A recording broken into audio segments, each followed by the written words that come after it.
Bienvenidos a sus 15 minutos diarios Anki Enarm,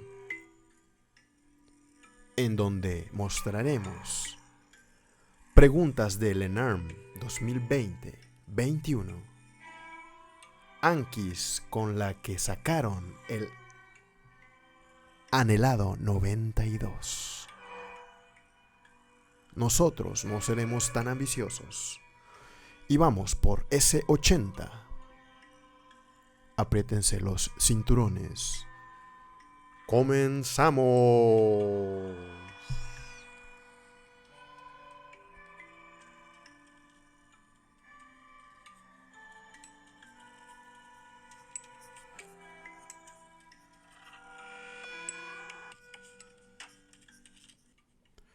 Porcentaje de pacientes con diabetes gestacional que se controlan únicamente con dieta y ejercicio, 80%. Seguimiento de anemia hemolítica fetal. Ultrasonido Doppler de la arteria cerebral media, medido por el índice de resistencia de la arteria cerebral media, obviamente. Siguiente pregunta. ¿Qué medición de glucosa en la paciente con diabetes gestacional se relaciona con mejor pronóstico? La glucosa postprandial. Sencillo. Triada de HELP. También sencillita, ¿no? Hemólisis, elevación de enzimas hepáticas y trombocitopenia. Cuadro clínico de desprendimiento de placenta. Muy bien.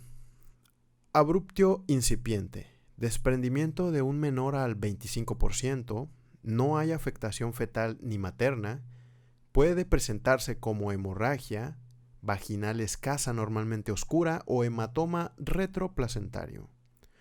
También tenemos el abruptio avanzado.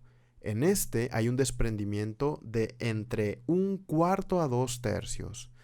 Dolor uterino continuo brusco o gradual, seguido de sangrado oscuro. Puede haber signos de shock, útero hipertónico y doloroso a la palpación.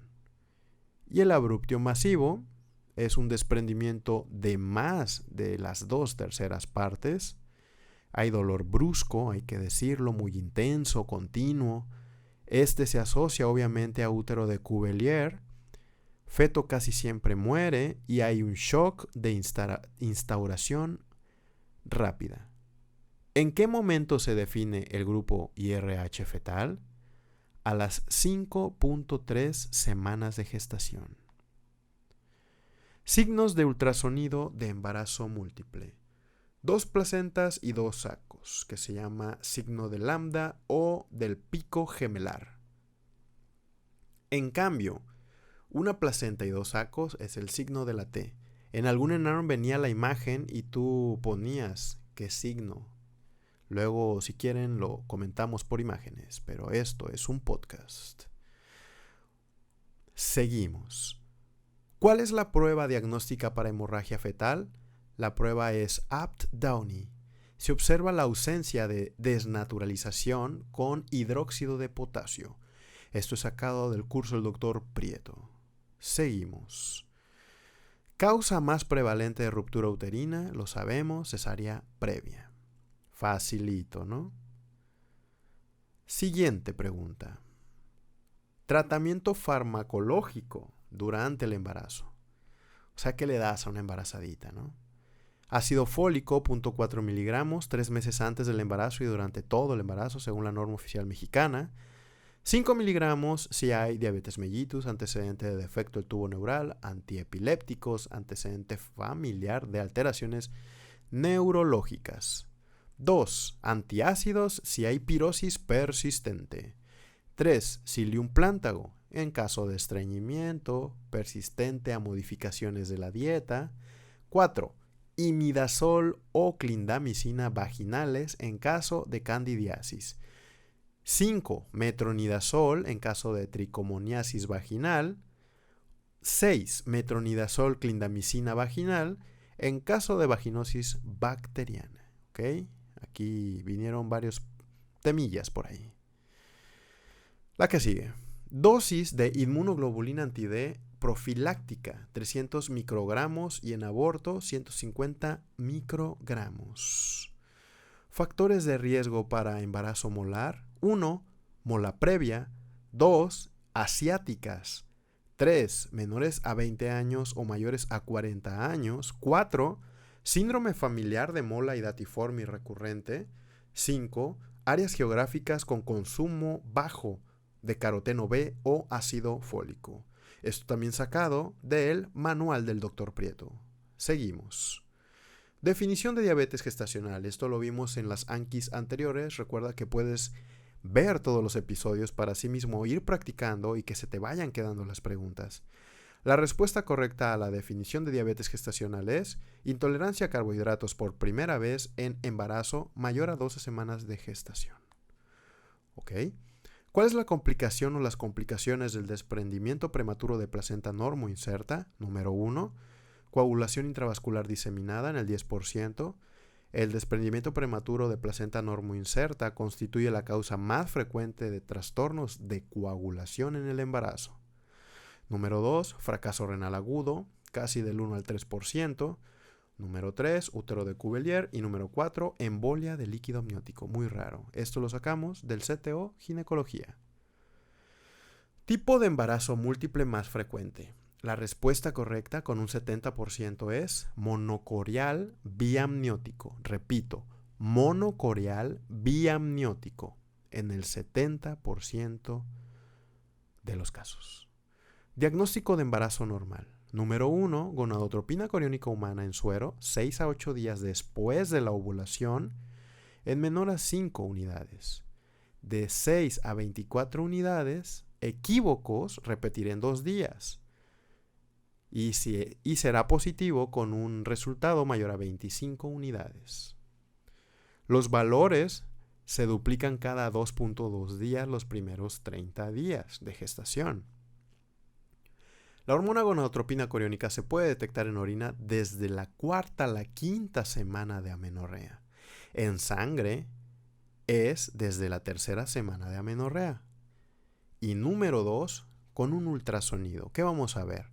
A la semana 5, el saco gestacional, de la semana 6 a la 7, una imagen fetal, en la semana 8 el latido fetal, y entre la semana 6 y 11, longitud corona rabadilla. Esto sacado del manual del Dr. Prieto. Seguimos. ¿Desde qué semana se considera preeclampsia? Semana 20. Continuamos. Tiempo de aparición de calostro: entre los primeros 2 a 4 días después del parto. Contiene más proteínas y minerales que la leche madura. Transición 4º al 15º día posparto, y ya es madura a la 3ª a la 4ª semana. La inmunoglobulina más alta en calostro es la IgA. Luego aparece en algunos simuladores y la preguntaron, me parece, en el ENARM 2020. Tengo aquí la anotación. Entonces, repetimos. ¿Cuál es la inmunoglobulina más alta en calostro? IgA. IgA, que no se les olvide. IgA, inmunoglobulina más alta en calostro. Seguimos. Estudio de elección para el diagnóstico de acretismo placentario: ultrasonido Doppler. Fuente: Dr. Prieto. Seguimos. Sitios de metástasis del coriocarcinoma: número 1 pulmón, 2 vagina, 3 cerebro, 4 hígado, 5 riñón. Seguimos. Tratamiento de placenta previa. Ok, si el borde de la placenta está mayor a 20 milímetros del orificio cervical interno, después de las 35 semanas de gestación, el tratamiento es un parto vaginal, ¿ok? Pero si el borde está menor a 20 milímetros del orificio cervical interno, después de la semana 35 de gestación, aquí se decide cesárea. En placenta previa central, cesárea cuando hay maduración pulmonar. Cuando hay un feto pretérmino, se ingresa para maduración pulmonar primero, si no tiene contracciones y el sangrado no es importante. Tocolíticos, ¿verdad? Si el feto es pretérmino y hay hemorragia abundante o sufrimiento fetal, pues cesárea urgente. Si hay muerte fetal, que sea parto vaginal, menos en una placenta central. Si el sangrado es excesivo, cesárea independiente de la edad gestacional. Siguiente pregunta. Teoría de la abuela de isoinmunización materno-fetal. Lo normal es que no se le ponga vacuna al primer hijo que tenga incompatibilidad con la madre porque la mamá aún no está sensibilizada.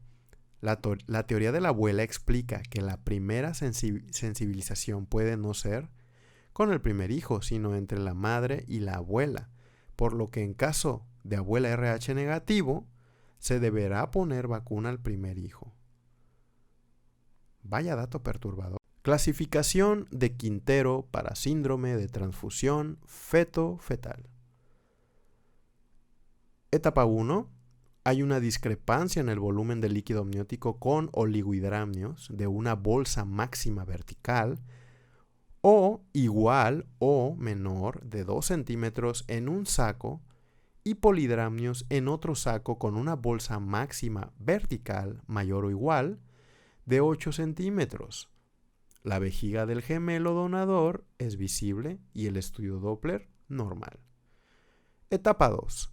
La vejiga del gemelo donador no es visible durante gran parte del examen, usualmente alrededor de 1 hora. Pero el estudio Doppler no es críticamente anormal. Etapa 3. El estudio Doppler es críticamente anormal con cualquiera de los fetos y se caracteriza por un flujo diastólico de la arteria umbilical, usualmente en el donante. Contracción arterial reversa en el ductus venoso o flujo pulsátil en la vena umbilical, usualmente en el receptor. Etapa 4. Presencia del derrame pericárdico o pleural, ascitis, edema de tejidos blandos, nucal, o hidrops en el feto receptor. Y 5. Muerte de uno o ambos fetos. Siguiente Anki. Manejo antibiótico para bacteriuria sintomática en el embarazo y cistitis al comienzo del segundo trimestre, de la semana 12 a la 16. El manejo es amoxicilina 500 miligramos cada 8 horas por 4 a 7 días, solo o en combinación con nitrofurantoína. Alternativa, nitrofurantoína de 100 miligramos cada 6 horas. Seguimos. Tamizaje glucosa en ayuno en embarazadas. Realizarse antes de las 13 semanas de gestación. Si es igual o mayor a 126, diabetes mellitus 2. Si es de 92 a 126, hay que realizar una curva con 75 gramos o una hemoglobina glucosilada. Si es menor a 92, si tiene factores de alto riesgo, hay que realizarle una carga de glucosa a la semana 24 o 28. Y la dejas en paz. Triada de Mondor. 1. Cianosis. 2. Ictericia. 3. Anemia. Presente en aborto séptico. Para que no se me confundan, luego les preguntan aborto séptico en el ENARM y me la responden mal. Tipo de malformación fetal más frecuente en diabetes gestacional. La respuesta correcta son cardíacas y la más frecuente son las alteraciones del tabique interventricular. Seguimos.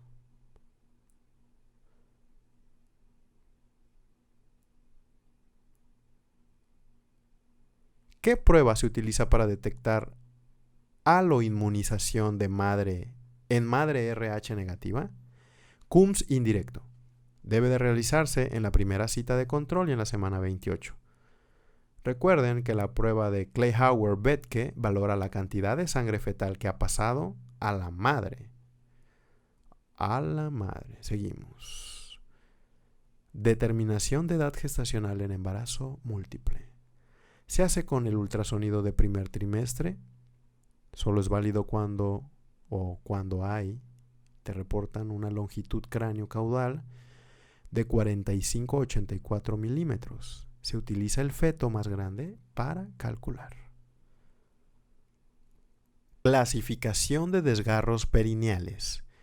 Grado 1, daño a piel. Grado 2, daño a músculos perineales sin lesión del esfínter anal. Grado 3, aquí se puede dividir en 3, daño a músculos perineales con lesión del esfínter anal. En el tipo A, menor del 50% del esfínter anal externo, más del 50% el B. Y C, lesión del esfínter anal interno. Cuarto grado, lesión de todos los anteriores, esfínter anal externo e interno, y desgarro de la mucosa rectal.